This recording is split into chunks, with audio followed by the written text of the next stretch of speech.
presented by KR Music Darbhanga। Hello ए नखा काका बोला तनिका हाँ बोला ना ये काका सुनो ना तोहार घर के पछुआरी से बोला तनी आ बोला तनी कि दुगो दोस्त आइल हो बाहर से तो अपना लगे मिली आज ये छाना का मिली रे चाचा सुनो ना दारू मिली अपना लगे ए हम दारू में ना जानी रे तू जेल करवाई में का ए चाचा ए सुनो ना तोहार जो छोटका बेटवा है ना वही बोलने रहे कि हमार पापा दारू बेचता बोलो ना हम केहू के नहीं बताई अच्छा बात है तो ठीक है सुनो 12 रुपया लगेगा तो फूल मिलेगा और 6 रुपया में हाफ मिलेगा। एक काका सुनो ना हमरा के एगो हाफ दे दो तबे ऐसे काम चला लेता नहीं आ फिर घटी तो आ जाए ठीक बा अच्छा ठीक बा ला पैसा ला आ ले जू 1200 में फूल मिले 600 में हाफ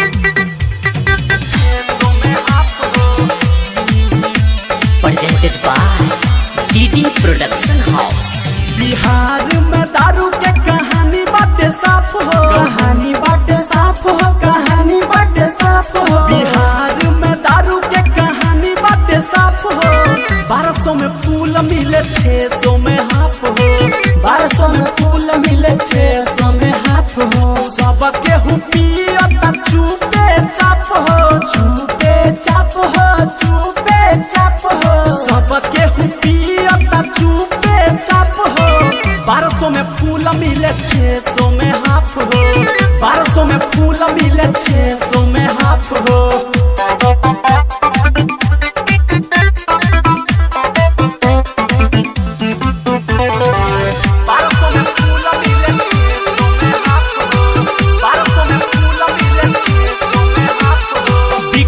कहीं नहीं बिकता है ज्यादा बिकता है ज्यादा बिकता है ज्यादा बताइए सारा बंदी से क्या है फायदा क्या है फायदा क्या है फायदा बिकता कहीं नहीं बिकता है ज्यादा बताइए सारा बंदी से क्या है फायदा सुनिए नीतीश चाचा बोलिए कुछ आप हो बोलिए कुछ आप हो बोलिए कुछ आप हो सुनिए नीतीश चाचा बोलिए कुछ आप हो 1200 में फूल मिले 600 में हाफ हो 1200 में फूल मिले 600 में हाफ हो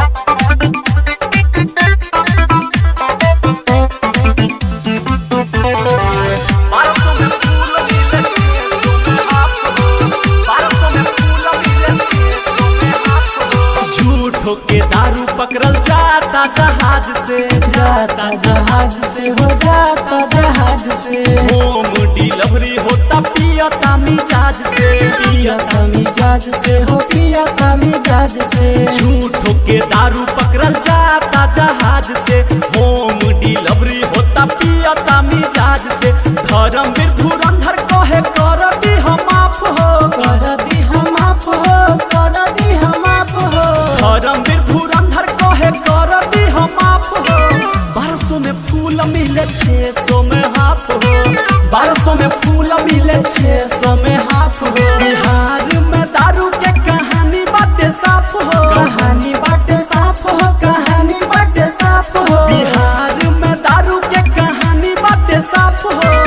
1200 में फूल मिले 600 में हाफ हो 1200 में फूल मिले 600 में हाफ हो सबके हुपिया चुपे चाप हो चुपे चाप हो चुपे चाप हो सबके हुपिया चुपे चाप हो